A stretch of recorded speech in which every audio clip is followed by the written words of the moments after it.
Good evening. My name is Terry Wolf. I'm one of the volunteers with Sister Bay Historical Society. So welcome to this fourth in our series of presentations about important families and businesses in Sister Bay. So we have had the Bundas, and we've had the Razors and the Al Johnsons, and tonight Connie Grotenhuis will present on the Patio Drive-In. So another important special family and business for Sister Bay. And then just to remind you that coming up in October, we have our fifth and final of those presentations with Fuzzy Sundstrom doing his pitch on the Little Sister Resort. So please join us for that. Just as we have in previous sessions, I want to just take a couple minutes and talk a little bit about the Sister Bay Historical Society. So just today, just in the last couple of days, I guess, we were notified that an outfit called Best Things Wisconsin, I think that's the name of it, had determined that of the 400 or so historical societies in the state of Wisconsin, the Sister Bay Historical Society made it to the top 10.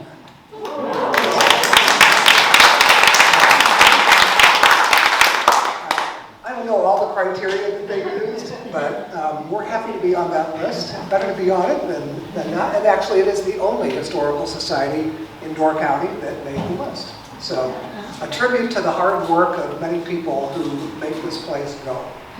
With that, let me begin to introduce our featured speaker for tonight.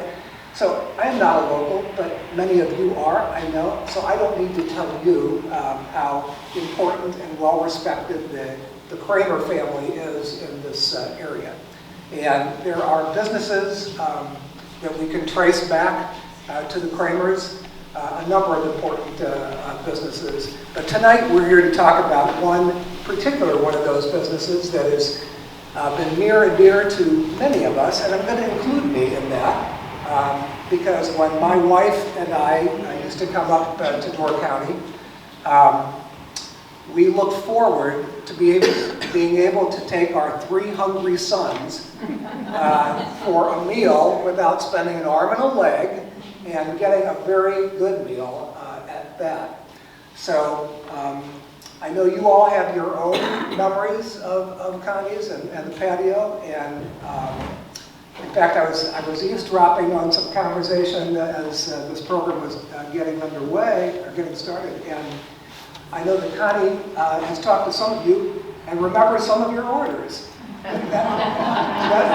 That's the kind of place that it was, a personable and a friendly place. And so, along with Connie tonight, Jim, where are you? So Jim, Connie's partner, is in the audience as well to lend moral support as he also supported that operation. So thank you all for attending. With that, Connie.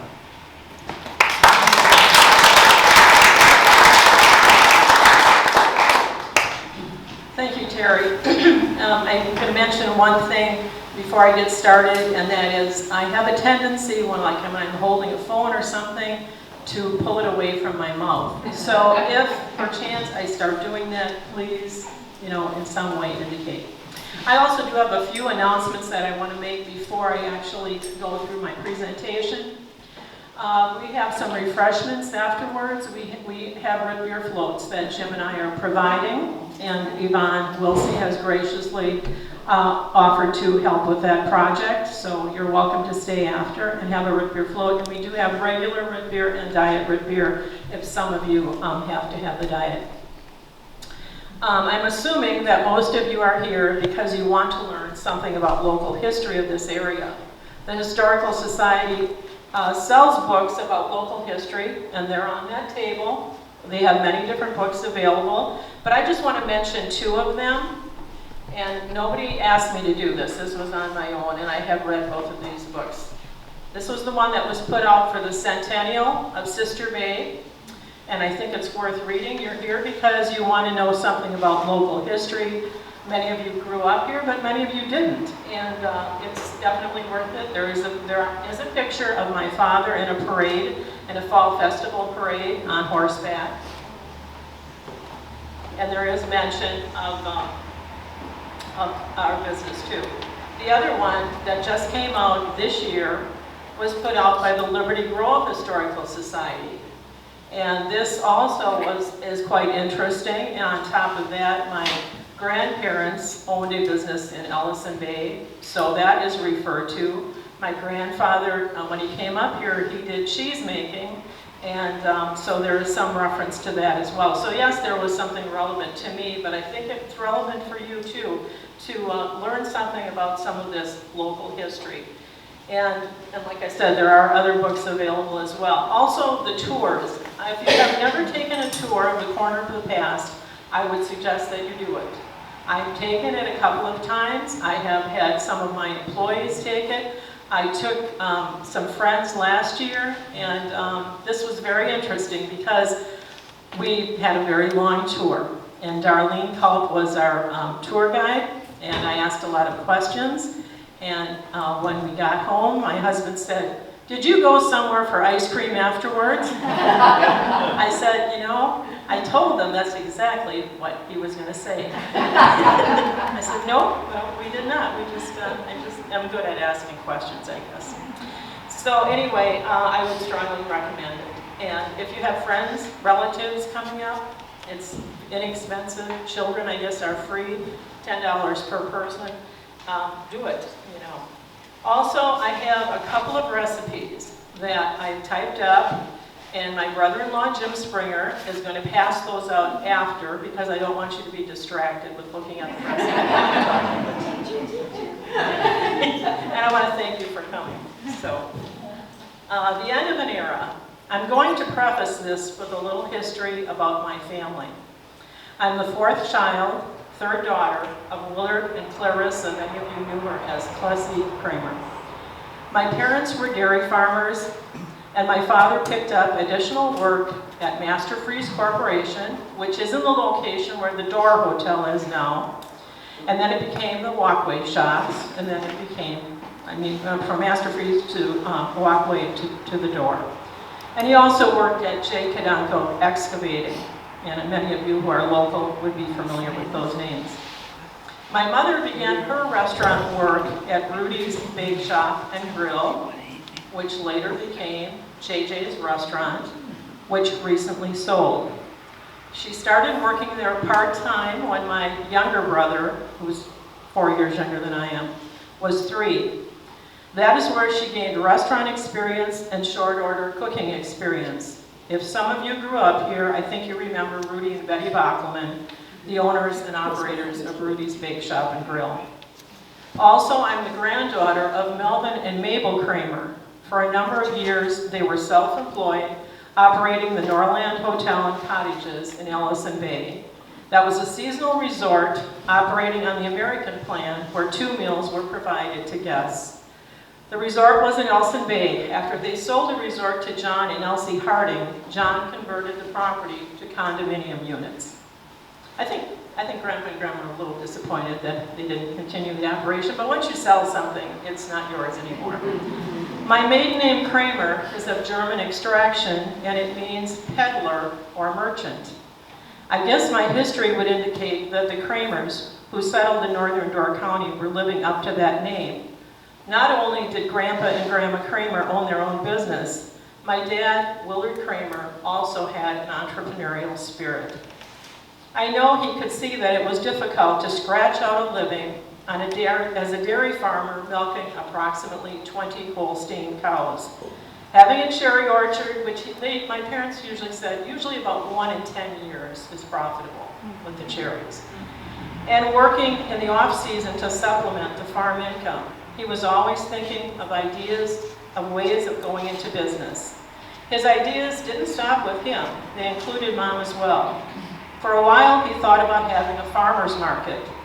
Mom, however, wasn't into vegetable gardening, but she was into cooking. At that time, there was a restaurant in downtown Sister Bay called the Penguin Stand. After it was sold, and I'm actually going to be jumping ahead a little and then going back. After it was sold, because I want you to know where this location is. Doug Carlson's Shell service station was there for a number of years. And then after that, Gary Van Vorst bought the property and ran Beanie's Mexican and American restaurant. And then it became CHOP. So that is the location of the Penguin Stand. And that's really where things started. The Penguin Stand was owned by Richard Wilkie, who at that time owned Wilkie's Red Owl, which was later sold to Chris, which is now part of Al Johnson's property, where he has Stauber, that's about the location.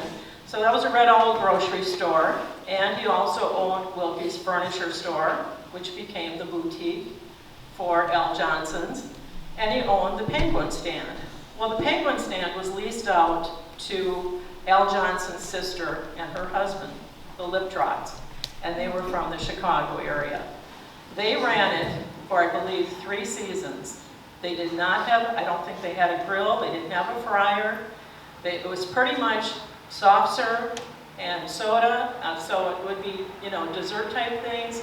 They sold hot dogs, and I think maybe hot beef sandwiches, maybe barbecue hamburgers. I'm not positive on all of that, but a very limited cooking menu. It would be difficult to be very profitable in a situation like that, truthfully. So at any rate, Richard sold it, and you probably think, well, why didn't my parents buy the lot as well? I have a feeling it probably was prohibitively expensive, and they had property. They had a farm, they had property right off of Orchard Drive. So my parents decided to buy the Penguin Stand from the Wilkies. They hired Erwin Franke to move it up Sister Bay Hill. And that's probably some relation, right? It cost $500 to have the building moved. And I can remember that our teachers let us out of elementary school to watch the building going from Highway 42 to Highway 57. And I believe that was in the fall of 1959. The building was moved onto my parents' property just off of Orchard Drive. During the winter, my parents put in subflooring and tiled the floor and started purchasing equipment. The Patio Drive-In officially opened around the middle of June in 1960. My mother named it the Patio Drive-In because she wanted to add a patio, which it wasn't, the patio area wasn't added immediately. I think it was maybe a year or 2 later. But a patio area with picnic tables on the side. That was done sometime after we opened for business. Gene Anderson, the mason, many of you know who that was, did the stone masonry work for the patio. 3 picnic tables were added, and so persons could eat on the patio, in their cars, or take their food out. We had curb service. My sister Kathy and I did most of that, but not with roller skates. So if anybody tells you, well, yes, you used to, no, we never did that. Besides, I'm a terrible roller skater, so you really wouldn't want me to have to do that. I'd probably run into your car. And my sister and I did most of the car hopping at that time, and my mom was the chief cook. Some additional help was hired to work in the restaurant, but initially it was pretty much a family operation. When my parents started the restaurant, we did not serve soft serve the first year. Root beer and root beer floats were served in frosted mugs. And we put these in the ice cream freezer. By the way, if you freeze glass, it does have a tendency to chip more easily. And so occasionally we might have a customer who thought, well, that would make a nice souvenir. But I wasn't so keen on that idea, so I did already have to ask someone, there were so many mugs on this tray when I brought it out, and now there's one less. The first year, we sold hamburgers for 25 cents, it was in 1960, French fries, 15 cents, malts and shakes, a quarter, and cones, ice cream cones. Remember, this was a soft serve, 5 cents, 10 cents, and 15 cents. Mom said at the end of that first season, we are not making any money on ice cream.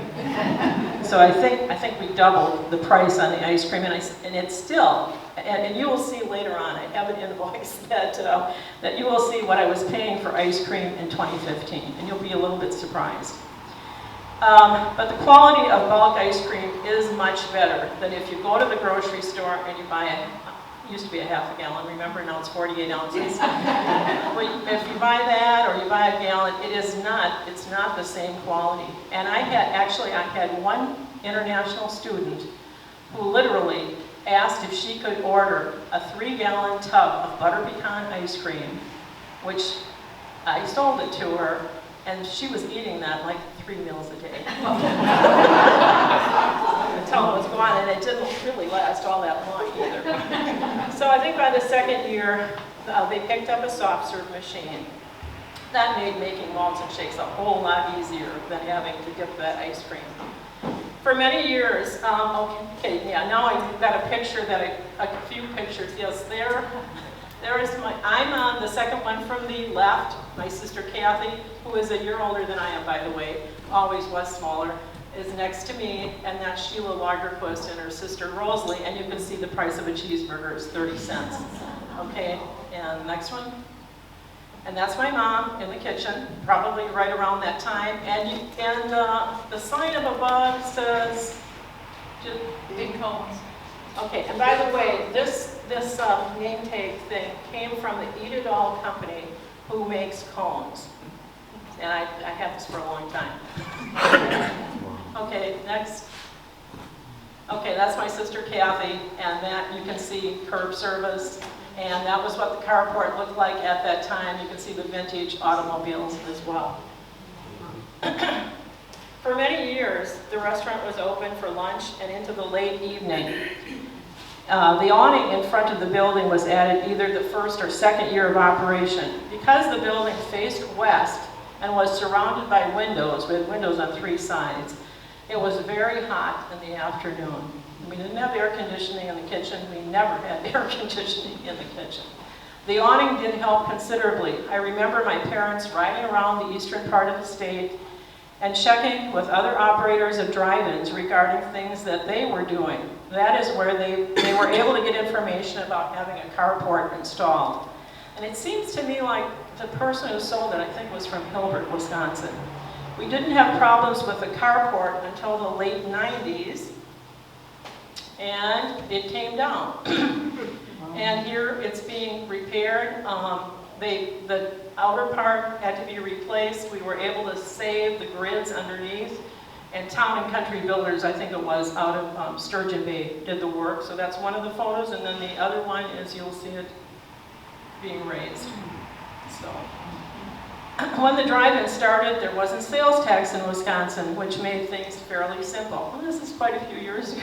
So the first year, we didn't even have a cash register. We just had a drawer, and it had slots and places for currency and places for coins. The receipts were counted at the end of the day, and the drawer was always supplied with a set amount of money.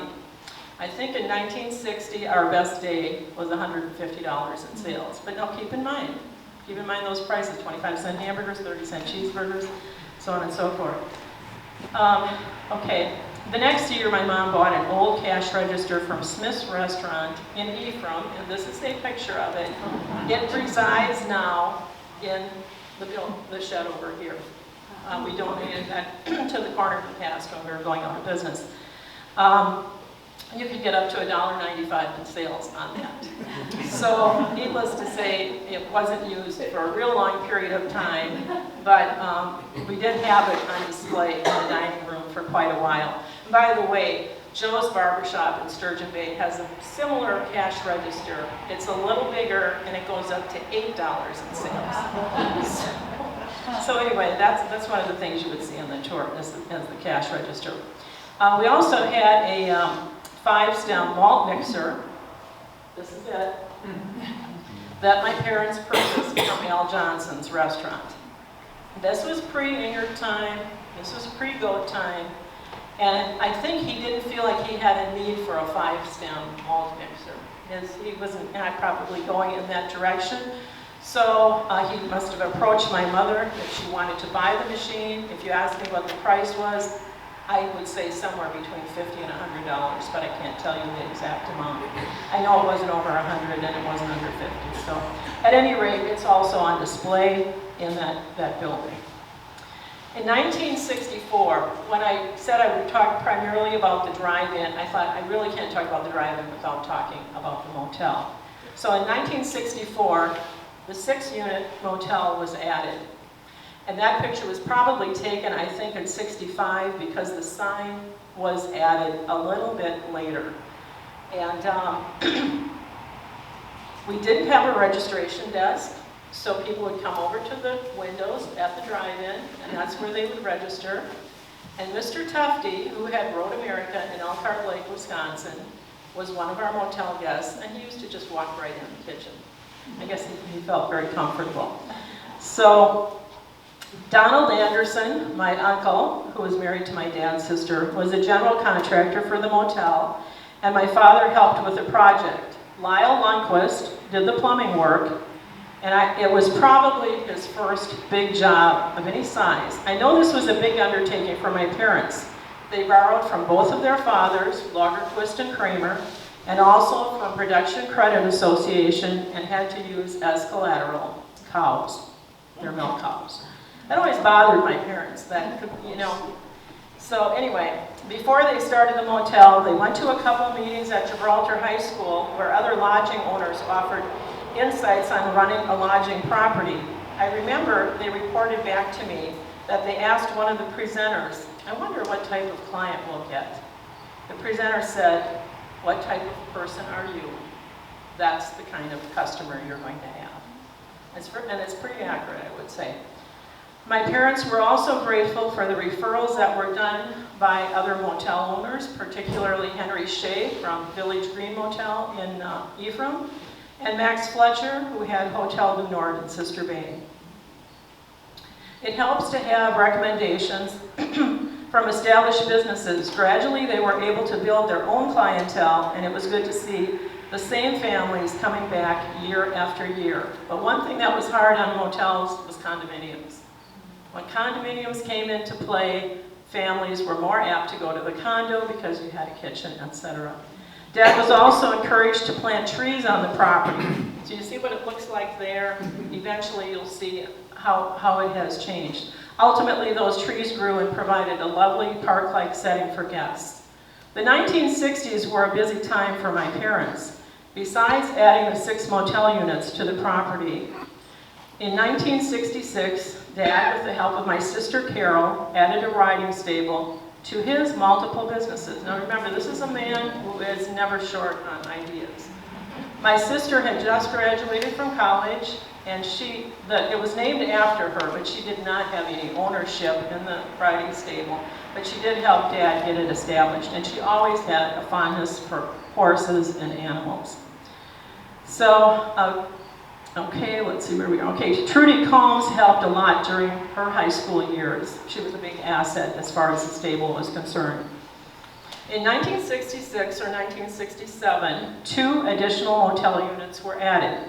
My grandparents, owners of the Norland Resort and Cottages, named each of their cottages after their granddaughters. The Connie cottage, which was named after me, was closest to the water, and they decided that it probably should be moved. So they offered it to my parents. My parents had it moved just to the northwest, east, whatever, of the restaurant. Good sense of directions here. And a foundation was laid. But people were not really receptive about going over there. So later on, and sometime in the 70s, they added another unit, which was about 1.5 times the size of the original one. So if you look at this picture, I'm not going to walk over there because I don't want to trip over something. But the area on the right side would be units 8 and 9, and on the left side was unit 7. And here I am moving this thing away. In 1969, my parents decided that it would be good to add onto the south side of the restaurant as a place for motel guests to register. As long as they were going to do that, my father thought, another idea, why not make it larger and add a small dining room? Dad was never short on ideas. By doing so, they also added breakfast to the menu, but mostly just as an accommodation. So this picture now, Trees are getting a little bit more mature, and the insert on the upper right is the dining room. There were 5 tables they were able to pick up from someone liquidating a restaurant, 5 tables, and it worked out just very well, you know. So, so then they started serving breakfast, but like I said, as an accommodation more to motel guests. They never pushed it, because that was the time of the day where you do your prep work for the day. And if you have too much business, you can't do the prep work, or you have to hire a lot more people to work. Eventually, we got the closing time down to 9 p.m. in the summer months and 8 p.m. after Labor Day. In the 70s, my parents added some nice playground equipment in the backyard to provide some entertainment for families with young children. That is a picture of me in 1969. That was between my junior and senior year of college. I went to summer school, and when I came home from summer school, I worked about 70 hours a week in the restaurant before starting my senior year. So I didn't have a lot to do with the stable, and I probably either had finished a shift or was going to start a shift, and with reference to why am I standing there by that horse? Okay. All right, and then we have, okay, yes, and I wanted this picture to be included because Terry said, I didn't even know you had a dining room. The Varneys didn't know that either until 2015. I didn't know you had a dining room. So I said, well, this picture, what you see on the right side, is the dining room. And so this is, you know, for those of you who may not have known, yes, it was there. It was around this time that the tourist season expanded to well into October. Initially, Fall Festival was a festival for the local people. It occurred around the middle of September. We got out of school in Sister Bay at noon. We went down to the village hall. The women's club had like a potluck lunch or whatever. And merchants, you could go around and register for door prizes at businesses and stuff. Eventually, Fall Festival moved into October. And, you know, business people must have thought, well, let's capitalize on this. That's what I'm assuming. So they moved it to Columbus Day weekend. Well, that was fine, except Egg Harbor also decided this would be nice to have Pumpkin Patch Festival. And my mother said it got so crowded in the county by having those 2 festivals the same weekend in the fall, during fall coloring, that Sister Bay moved their fall festival a week later. And I don't think merchants complained because this was adding an additional week to the tourist season. After graduating from college, I took a job in Sheboygan County, Wisconsin, and didn't frequent the patio too often. During that time, I also met and married my husband, Jim Grotenhuis, from Cedar Grove, Wisconsin. Dad was running the farm and riding stable, and Mom was taking care of the motel and restaurant. Of course, they had staffing in both places. Some of the staffing from the stable would help in the restaurant in the evening after their corral work was done. This was especially true for those who stayed on the premises. There were some local people who worked for my parents, but also several high school and college students. Chrissy Berglund, who was honored to be here today, ultimately became my dad's faithful employee, and I've just overheard her saying that she worked for my parents for 20 years, right? Yeah. And year-round. She worked year-round, and she did not only things with horses, but haying, and you name it, she probably did it. You taught me a lot. In December 1981, Jim and I moved to Florida and purchased a home, but we opted not to stay in Florida for the summer, but came to Door County to assist my parents with their businesses. For the next several years, Jim and I returned to Wisconsin during the tourist season. I helped in the restaurant and motel, and Jim worked one summer with my dad, and then went to work for Lampert's here in Sister Bay. Sometimes it's easier not to work for your in-laws. So. All right, in 1989, Peter Trenchard came to my parents and saying that he wanted to buy their property. He wanted to buy the whole kit caboodle and would put in a golf course. I don't know all the details, but it fell through. And I'm not here to ask my parents. So I'm not, you know, I don't have the details, but that, I was trying to find a picture of Mom and Dad, And I said to Chrissy, I can't find any picture of them together. And then I came across this article and I thought, well, there they are. They're standing by the business. This was in 1989. So in April of 1995, Jim and I purchased the motel and restaurant from my parents. The buck stopped with us. Obviously, I was quite familiar with the business, but you know, it's a whole lot different if you work for someone else or if you own it. Now all the responsibility is on your shoulders. I had one motel customer say to me the following: when you're self-employed, you only have to work half a day. Pick any 12 hours. Pick any 12 hours. And I thought, you know, that really is, it's really quite accurate. Dad and Mom's farm provided the ground beef that we used in the restaurant for a number of years. We'd actually have the cow, minus the bones, etc., all ground into ground beef. And I have to honestly say, I mean, I think our hamburgers were very good, and that was a stable part of my diet for lunch. Hamburgers were a very stable part of the menu. We went through about 3 or 4 cows a season. Merchants in Brussels, Wisconsin picked up the cows and did all of the butchering. In 1972, 2 years after my younger brother graduated from high school, Dad and Mom sold the dairy cows, but they still continued to raise cattle for the restaurant. They were not so tied down now, because if you have milk cows, you got to be there in the morning, you got to be there in the evening, or you have to have somebody cover for you. And they did that for many years. They continued to provide the beef. In 1999, my parents had an auction of the horses and horse equipment as they were shutting down the operation of Carroll's Corral, which had been operating from 1966 to 1999. This is a picture of Mom and Dad by the covered wagon after the auction. And then we have another picture of 3 people who worked for them. And that is Chrissy and Carrie Berglund and Jessica Jiske. And they were all good, faithful employees. And Carrie actually worked in the motel her latter years doing housekeeping. In 2000, Dad stopped raising the beef we used in the restaurant. So what was I going to do? I said, Dad, where am I going to get my beef from? And so I started getting it from Steve Combs. And then still dealt with merchants, etc.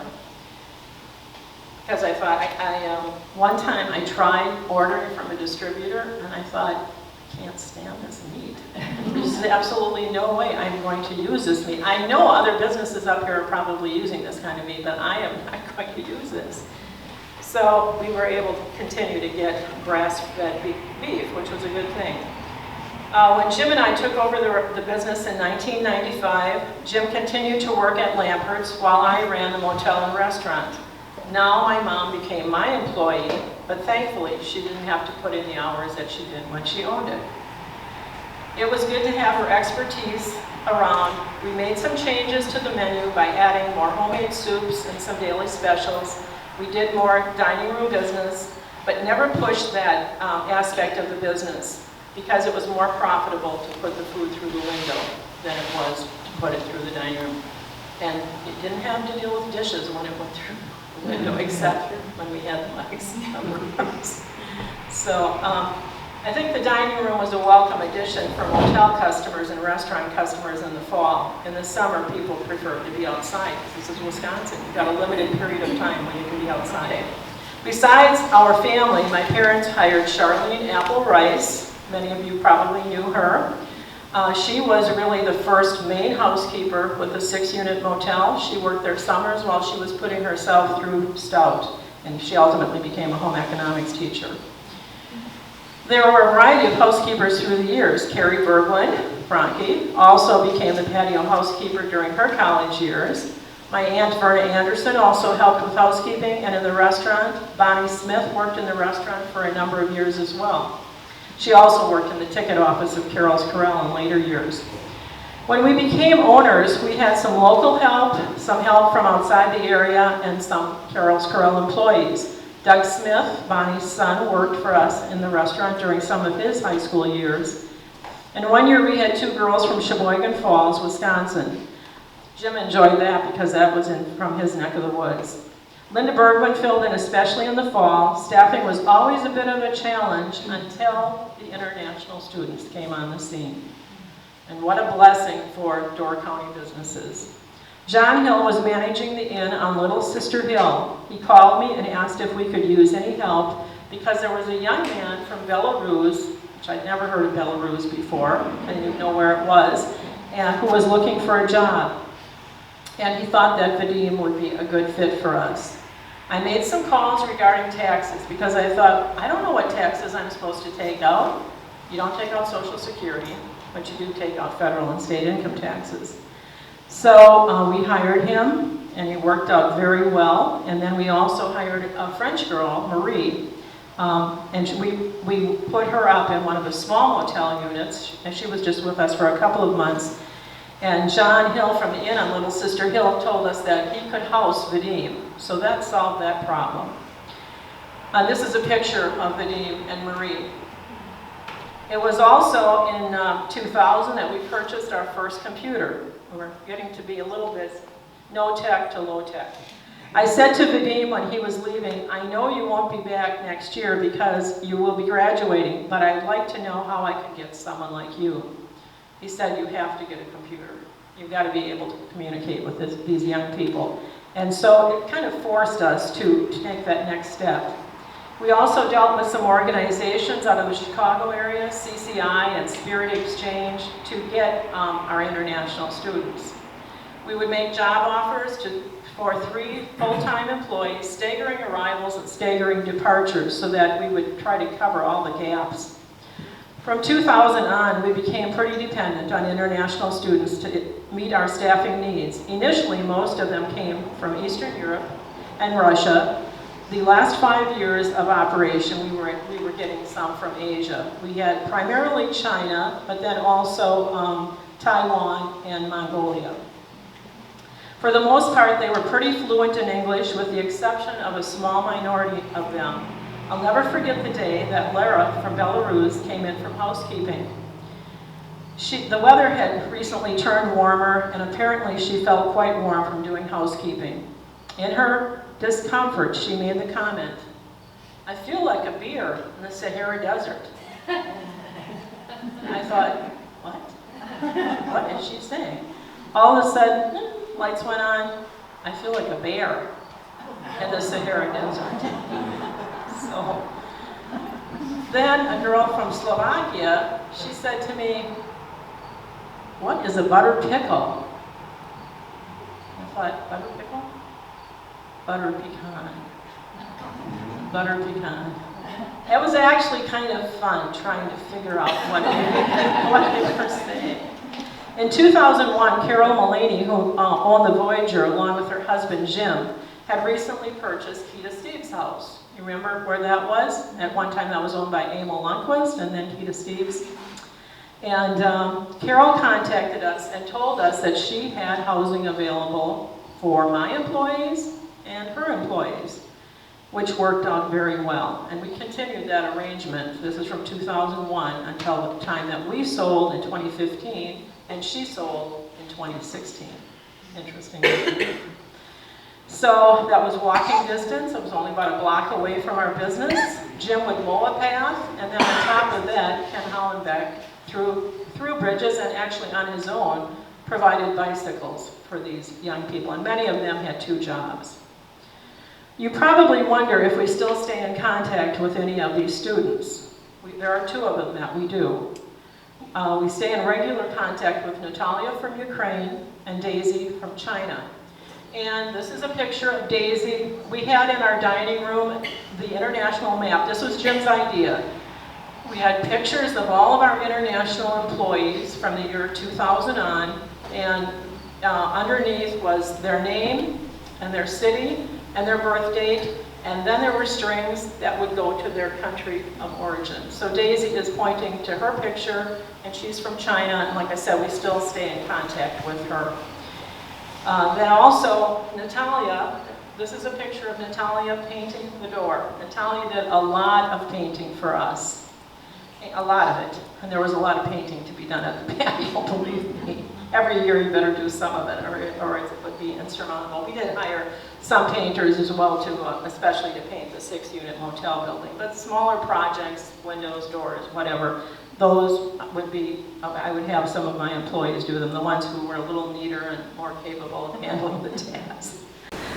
So in addition to the international family, Mary Beth Onozorgi, Naomi Engelbert from Brussels, as well as Linda Bergman and Karen Viscar assisted in running the business. It was a blessing to have them as well. And Linda Malmgren helped with housekeeping one season until she was able to secure a job as the Ephraim librarian. Oh, Linda, we're thankful for that. Of course, when Jim wasn't working at Lampert's, he did all the lawn mowing. There he is. And took care of general maintenance items that didn't require a tradesperson. He also assisted in the restaurant and fried those delicious Johnsonville or Clements brats that we served. One of the items on our menu was a picnic plate, which came with a brat or hot dog, potato salad, and beans. In addition, he also made trips to Sturgeon Bay and Green Bay to pick up supplies and to also go to the laundromat. And this is a picture of Jim, myself, and Agnes Winkler from Romania. Another thing he did was pick them up from the bus station and take them to the bus station. Sometimes I did take off, and like I did in this one. Next, now we're going to our menu. I think I'm accurate when I say that we were noted for grass-fed beef and dairy treats. Our most popular sandwich was a cheeseburger. This is Wisconsin. People eat cheese, any form of cheese. Mother created the patio burger, which was also very popular. Some of you may remember the Big Boy chain, and they had a similar sandwich, and I think that is where the idea came from. We had a large walk-in freezer where we were able to store our meat, plus items that distributors would drop off. Remember, Master Freeze Corporation, where my father had worked a number of years ago, when they were going out of business, he bought a big walk-in freezer for Master Freeze.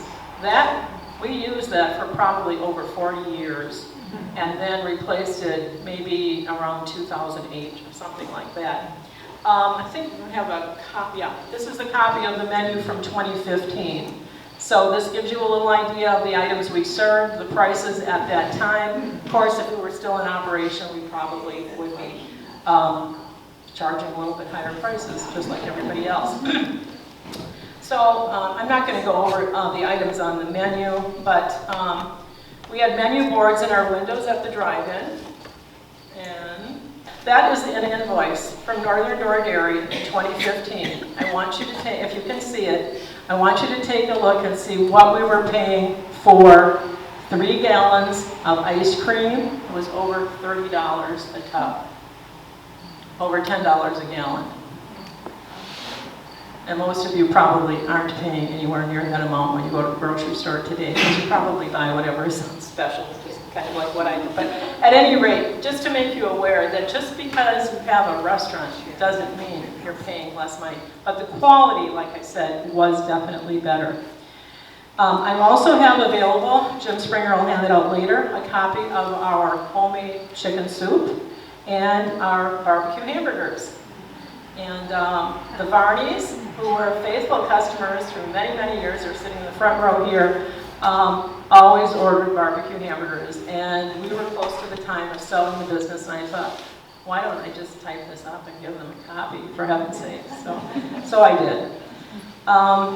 We offered soft serve and ice cream, and Dave Maltby, who many of you know, was our go-to repair person when it came to soft serve machines, and our refrigeration things as well. And he also did a lot of this type of repair work for many of the restaurants in this area. I was grateful for his ability to service a soft serve machine, as it was a very integral part of our business. I think for the most part, we were the only restaurant in Northern Door County serving soft serve. Now you probably think, well, what about not licked yet frozen custard? Soft serve has 4% butterfat.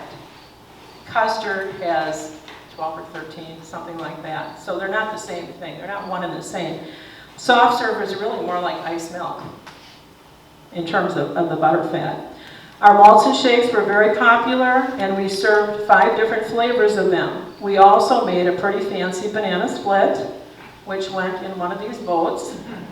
And we've got a picture of Elena with one of our banana splits that was made with banana, of course, vanilla, chocolate, and black cherry ice cream, chocolate, marshmallow, and strawberry topping, whipped cream, nuts, and cherries. One of the best products we had in the dessert line was hot fudge. It was J. Hungerford Smith hot fudge, and I don't know if any of you know anything about hot fudge, but I think they are kind of the cream of the crop as far as hot fudge is concerned. The one girl, Agnes Winkler, said from Romania, she said, "Could I take a jar of this home with me?" So, you know, I gave her like a jar of that size, which she did take home. Our customers.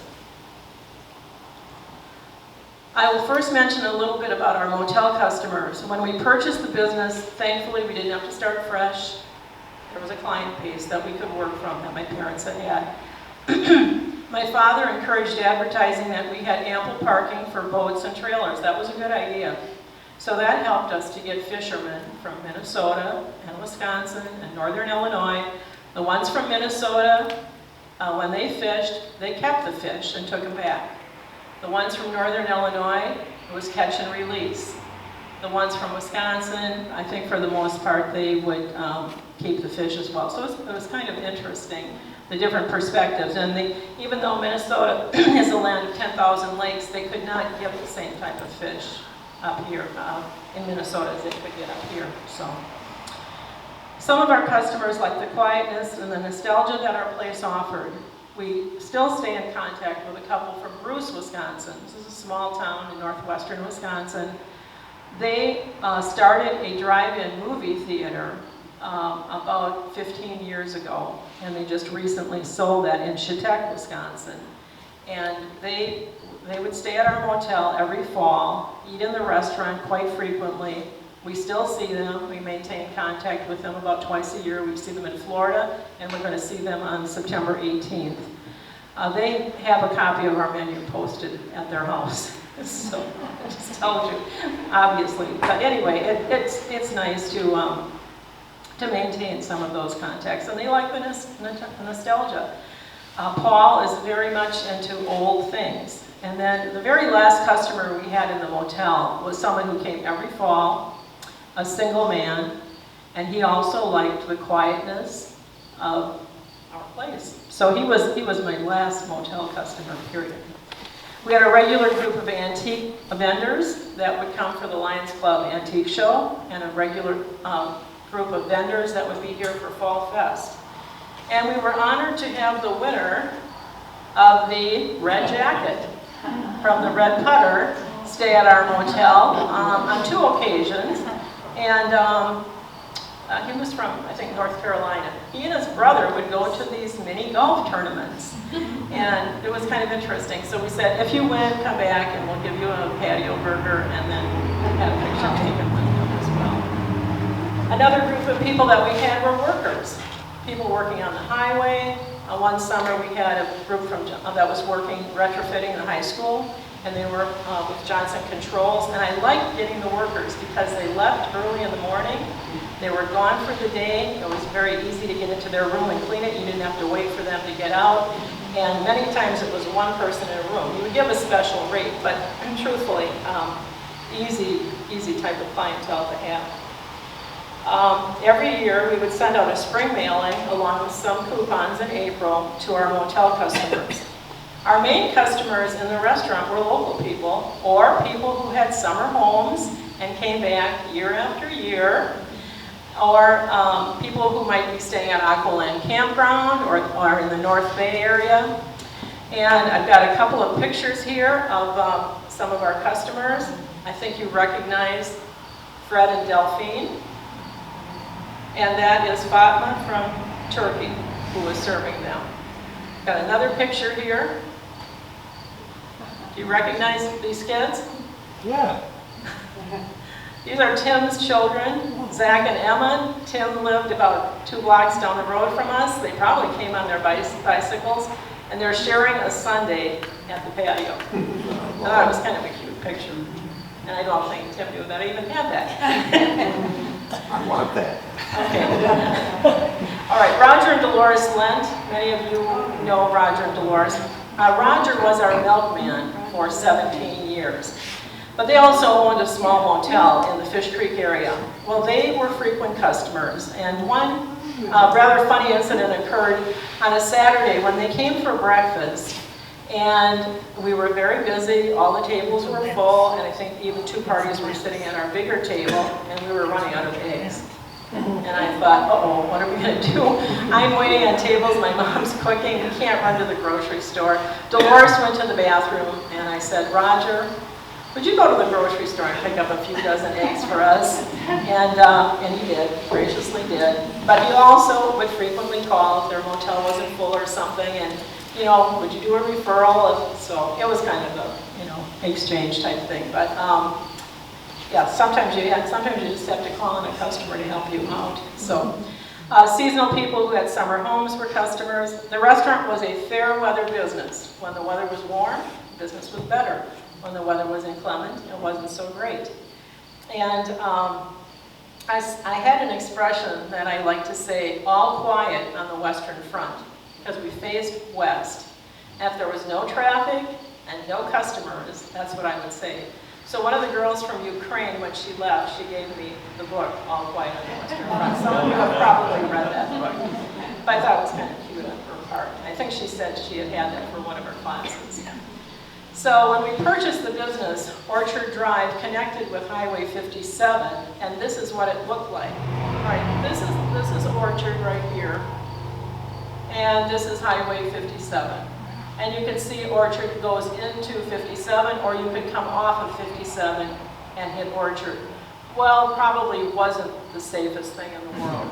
So the highway department ultimately, now also you notice the trees, how they've changed. This is the late 90s. You see also here's that 3-unit building. Okay, so then the highway department wanted to change things. So the next picture will show, I had to take pictures of pictures, so it's, you know, it's a little hard. But you can see, this is Highway 57, or no, this is Orchard. Yeah, this is Orchard, and this is where it would be linking into Highway 57, and we became almost like a little peninsula here. So this is the property, this was the farm, and the riding stable was back in this area. Okay. Then when they were going to do this, we have crushed aggregate here. So they were going to, this was blacktop. They were going to take the blacktop out, and they were going to give us crushed aggregate.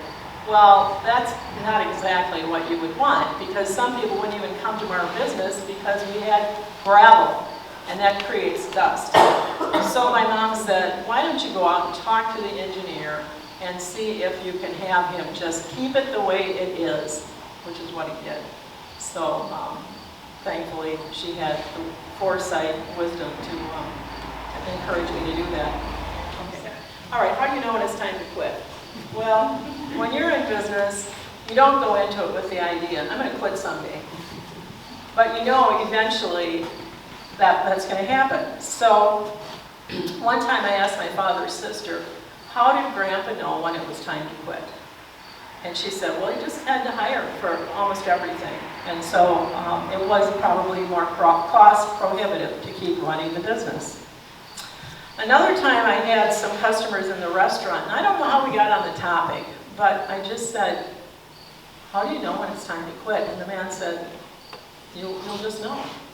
You'll know when it's time to quit. Okay, put that in my memory bank. There were things that were happening in the business after maybe being in it for 10 or 15 years that I wasn't real familiar with, and I found myself not being real interested in, and that was social media. And so I hired someone else, I paid someone else to put something on Facebook and Twitter, but I really didn't have a strong interest in that. I thought I have enough things to do, I don't need to be involved with this as well. So that was one clue. Then in 2015, two of the international students that we got didn't really seem to be too interested in the business. They were more interested in the contract, get to the United States. And there's a difference. When you sense somebody doesn't really care much about your business, it's kind of disappointing, truthfully. And, but I had to realize this is reality. This is what we're dealing with. So in 2015, we made a realtor change, and we got an offer, and I think Jim and I weren't ready. We were not ready for it, because we had 3 commitments we'd made. 1, to Steve Combs for cows. And you can't just tell a farmer, I want 3 cows, and then all of a sudden back out, because he's got to prepare those cows ahead of time. So that would be unfair. Number 2, we had made commitments to 3 international students. We had contracts with them. So what happens when you back out? Well, they probably could get another job, but it isn't really right. Number 3, we also had reservations going through Fall Fest. So there were 3 things that we really felt like we needed to honor. And I just thought, I can't do this. I mean, and in fact, the offer was for like in July. And I thought, no, it's not good. So they backed down from their offer, and we were glad. We were actually quite glad. And then some things started happening. The neon sign had to be repaired 3 times. That was calling somebody from Green Bay. Never before did we have 3 repairs in one season. The air conditioners, 3 out of 9 went out. The 3rd one went out after the 15th of August, and Jim said, I think we're okay. We can just... actually, by then, they had come back with an offer. I said, no, Jim, we have to go through Labor Day, and we don't know what it's going to be like. We're going to have to replace that air conditioner. Also, when an inspection was done, they found 3 water leaks, which had to be repaired as well. The last one was done after we closed.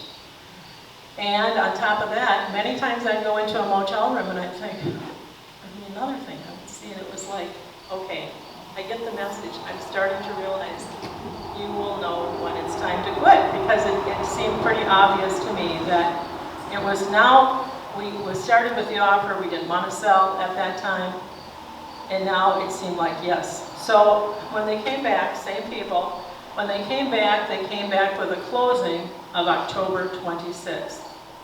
That allowed us to honor every one of our commitments. So that was good. And I'd like to close my talk with a letter that I sent out to my motel customers. Remember I said I sent one out every April. Well, this time I sent it out in December of 2015. If you're wondering why this letter is coming out now rather than in April, it's because we want to share some bittersweet news with you. On Monday, October 26, 2015, Jim and I sold the patio to the couple who purchased my father's farm, Nick and Mary Deverly.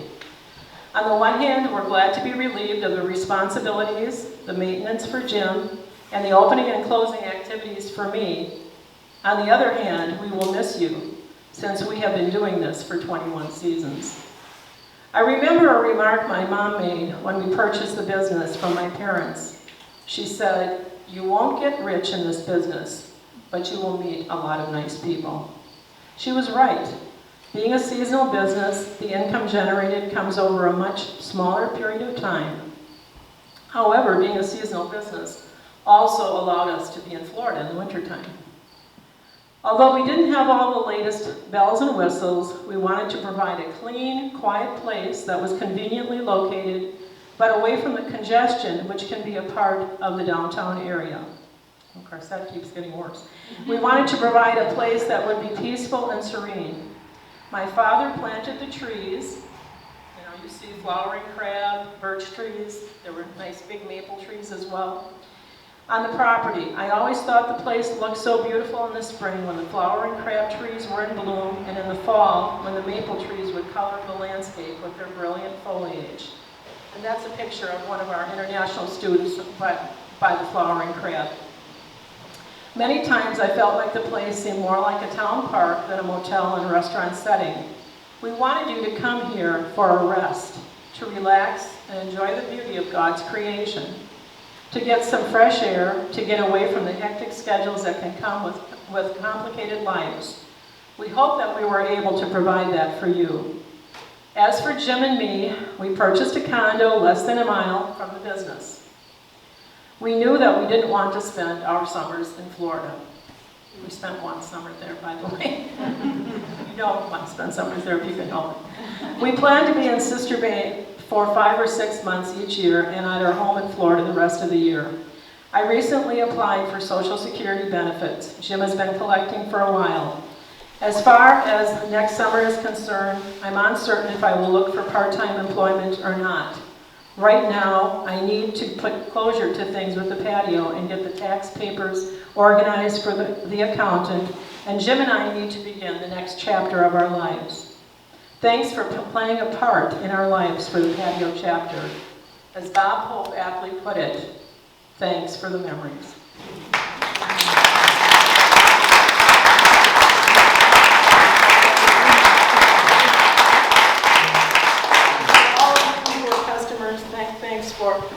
Thanks for being a part of our lives for those 21 seasons. And if you want to see me in a food setting, I have the Piggly Wiggly Deli 3 days a week. And on Thursdays, you can still get a patio burger. I got mine today. Thank you. So, does anyone have any questions or comments that they'd like to make before we move to the root beer float phase of this program? Anyone? Oh, Jim, you're going to have those. I got these, yes. But it was just a comment. Connie probably wouldn't want me to say this, but there was a gentleman that used to stay there that most people wouldn't know stayed there, and everybody knows who Hugh Hefner is. He didn't stay there, but his dad did. Hugh Hefner's dad, Glenn, used to stay at the patio pretty regularly, and was a very excellent photographer. In fact, I think I still have a picture that was in there from there. Another guest that we had was Ivan Anderson, who sold this property to the Historical Society. And if you ever look up Glenn Hefner, you'll see that he passed away. He really passed away from the patio down. That's where that happened. Yeah, he had a stroke or something. He had a stroke at the patio. Little side note. What year did you have the petting zoo? I can't tell you exactly, but my dad kept adding animals, and he didn't charge initially. Jim, do you know when? I just remember. No, it just caught. I would say probably sometime in the early 80s he actually started charging for it. And then we also did the Wednesday night hay rides with the cookout, hay ride, trail ride with the cookout, yes. Yeah, that was, petting zoo probably took off late 80s, 90s more than anything Yeah, else. well, yeah, maybe late 80s, because remember they Yeah, really... they always had the animals when I was there, but it was free. And then it probably was late 80s when he started charging and doing the tour where we, we drove up the Charge go. to get into the petting zoo. Not at first, but that later on he did. Then he added more tours and wagon rides and milk the cow, milk the goat, do this, do that. So he just kind of, Willard and Clarissa would, every winter they'd go traveling and he'd check out other petting zoos. He was always looking looking for at other ideas. businesses, always. Yeah, and he'd always come back with something. Yeah, he was never short on ideas, No, right? he wasn't, but sometimes Clarissa and I'd be like, no, not getting a bear Willard. Yes, they did pick up a monkey. A few of them. Yeah. I think when they stopped to see my mother's and dad's 50th wedding anniversary in New London, in the back of the truck were a couple of donkeys still in the thing. That was always going on. And Jim and Kathy's grandchildren and children actually work. Well, actually, their children work for my dad quite a bit. So I lived just south of these guys. On my patio door, I could see the horses in the pasture. It was really a lot of fun. We're talking about the petting zoo. I'd wake up some morning and see them out in the pasture like that. And other mornings I'd wake up and look out the window and they'd be looking straight at me.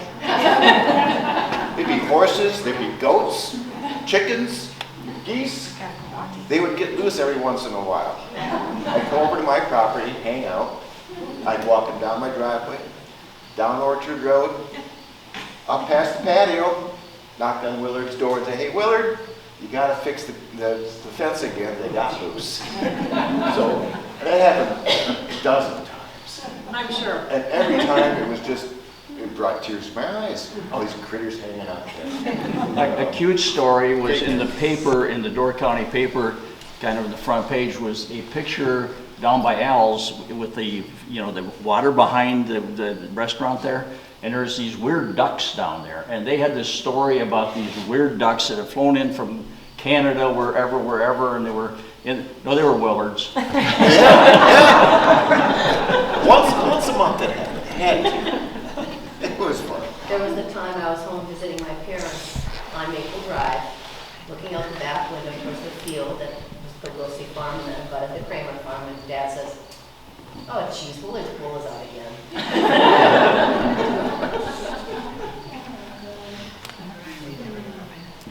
Yes? I went to school with Terry, Connie's younger brother, and he had the best birthday parties. When you went from Sister Bay School over to the patio, you went for a hayride, and then you got to have cheeseburgers or French fries and milkshakes. They were the best birthday parties to go to. And my son Zach and Emma that were in the photograph here took the last horse ride. Oh, really? Yep. Yeah, we got there. Gentleman took us back, across Woodcrest. He got lost. Not good, Dave. Dave? Yeah. Well, I don't. I walk this all the time, Dave. I'll get you out of this story. And I'm very glad Mrs. Varney came. She's in the front row here. They were faithful customers from the get-go. And I saw her in the Piggly Wiggly the other day, and I said, you have to come to this presentation. So I'm glad you're here.